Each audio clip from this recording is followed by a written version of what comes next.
नमस्कार, मैं विज्ञान कुमार आप सभी का हमारे YouTube चैनल सुनता जा में स्वागत करता हूँ।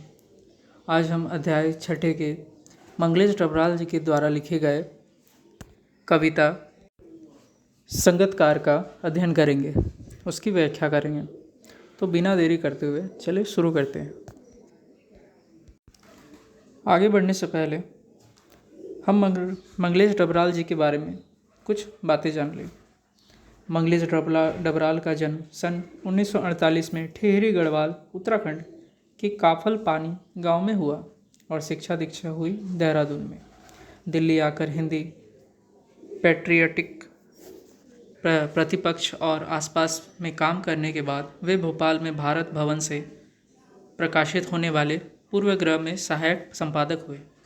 इलाहाबाद और लखनऊ के प्रकाशित अमृत प्रभात में भी कुछ दिन नौकरी की। सन 1983 में जनसत्ता अखबार में साहित्य संपादक का संभाला। कुछ समय सहारा समय में संपादन कार्य करने के बाद वे नेशनल बुक ट्रस्ट से जुड़े रहे। इनका निधन 2020 में हुआ। मंगलेश डबराल के 4 कविता संग्रह प्रकाशित हुए।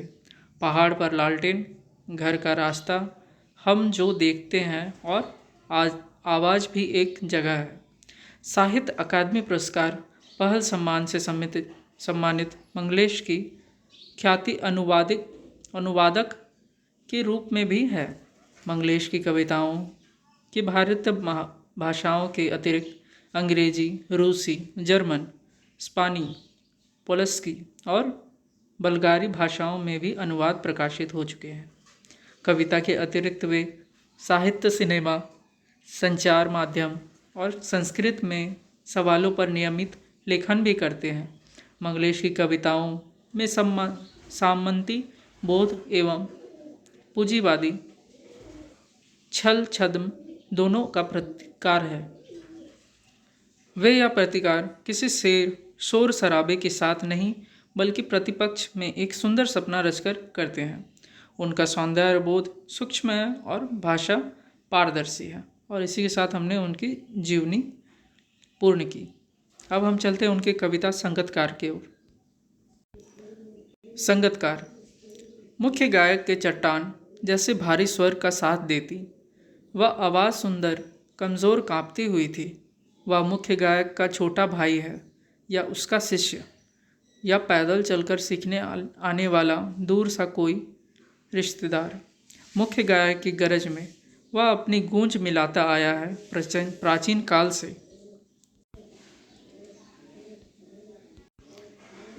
अर्थात कवि अपने इन पंक्तियों में कहता है कि जब मुख्य गायक अपने चट्टान जैसे भारी स्वरों में गाता है तब उसका संगीतकार हमेशा उसके साथ देता है। वह आवाज़ मानो ऐसे प्रतीत हो रही है मानो बहुत ही कमज़ोर कांपती हुई लेकिन बहुत ही सुंदर थी, जो मुख्य गायक की आवाज़ के साथ मिलकर उसकी प्रभावशीलता को और बढ़ा देता है। कवि को ऐसा लगता है कि यह संगतकार गायक का कोई बहुत ही करीब का रिश्तेदार या पहचानने वाला है, जो कि उससे गायकी सीख रहा शिष्य है। और इस प्रकार वह बिना किसी की नज़र में आए निरंतर अपना कार्य करता चला जाता है। गायक जब अंतरे की जटिल तानों के जंगल में खो चुका होता है या अपने ही सरगम को लांघ कर चला जाता है भटकता हुआ एक अनहद में, तब संगतकार ही स्थायी को संभाले रहता है, जैसे समेटता हो मुख्य गायक का पीछे छूटा हुआ सामान, जैसे उसे याद दिलाता हो उसका बचपन जब वह नौसिखिया था। अर्थात प्रस्तुत पंक्तियों में कवि ने यह बताने का प्रयास किया है कि जब कोई महान संगीतकार अपने गाने के लय में डूब जाता है तो उसे गाने के सुर ताल की भनक नहीं पड़ती और वह कभी कभी अपने गाने में भटक सा जाता है। उसे आगे सुर कैसे पकड़ना है यह समझ नहीं आता और वह उलझ सा जाता है। तो ऐसी दुविधा के समय में भी उसका जो सहायक या संगतकार होता है वह निरंतर अपने कोमल एवं सुरीली आवाज़ में संगीत के सुर ताल को पकड़े हुआ रहता है और मुख्य गायक को वहीं भटकने नहीं देता और संगीत के सुरताल को वापस पकड़ने में उसकी सहायता करता है। मानो मुख्य गायक अपना सामान पीछे छोड़ते हुए चला जाता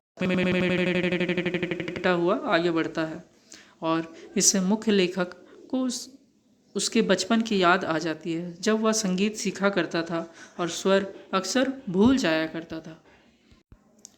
जब वह नौसिखिया था, तार सप्तक में जो बैठने लगता है, उसका गला प्रेरणा साथ छोड़ती हुई उत्साह अस्त होता हुआ आवाज़ से राख जैसा कुछ गिरता हुआ, तभी मुख्य गायक को ढांढस बांधता कहीं से चला आता है संगीतकार का स्वर। कभी कभी वह यूं ही दे देता है उसका साथ, यह बताने के लिए वह अकेला नहीं है और यह कि फिर से गाया जा सकता है। गाया जा चुका राग। अर्थात इन पंक्तियों में कवि कहता है कि जब मुख्य गायक ऊंचे स्वर में गाता गाता थक जाता है और उसके अंदर गाने की इच्छा एवं ऊर्जा समाप्त हो जाती है और उसके स्वर नीचे आने लगते हैं, तब उस वक्त मुख्य गायक का हौसला बढ़ाने और उसके स्वर को फिर से ऊपर उठाने के लिए सहायक का स्वर पीछे से सुनाई देता है और यह सुनकर मुख्य गायक में भी फिर से ऊर्जा का संसार हो जाता है और वह अपनी धुन में गाता चला जाता है। और कभी कभी तो वह सिर्फ इसलिए जाता है कि मानो मुख्य गायक को यह एहसास दिला रहा हो कि वह अकेला नहीं है। और कभी कभी एक राग को दोबारा भी गाया जाता है अगर आप कोई राग बीच में कहीं छूट जाए तो, और उसकी आवाज़ में जो एक हिचक साफ सुनाई देती है, यह अपने स्वर को ऊंचा न उठाने की जो कोशिश है, उसे विफलता नहीं, उसकी मनुष्यता समझा जाना चाहिए। अर्थात इन पंक्तियों में कवि ने एक सहायक के त्याग को दिखाया है, जो खुद की प्रसिद्धि एवं मान सम्मान की परवाह किए बिना मुख्य गायक के साथ गाता चला जाता है। उसे तो इस बात की चिंता भी रहती है कि कहीं वह मुख्य गायक से ज़्यादा अच्छे स्वर में ना गा दें और इसी कारण वश उसके आवाज़ में हिचक साफ सुनाई देती है और वह हमेशा यह कोशिश करता है एवं अपने आवाज़ को मुख्य गायक की आवाज़ से ज़्यादा उठने नहीं देता। यह उसकी विफलता नहीं बल्कि उसका बड़प्पन एवं उसकी मनुष्यता समझा जाना चाहिए। और इसी के साथ हमने कविता की व्याख्या पूर्ण की।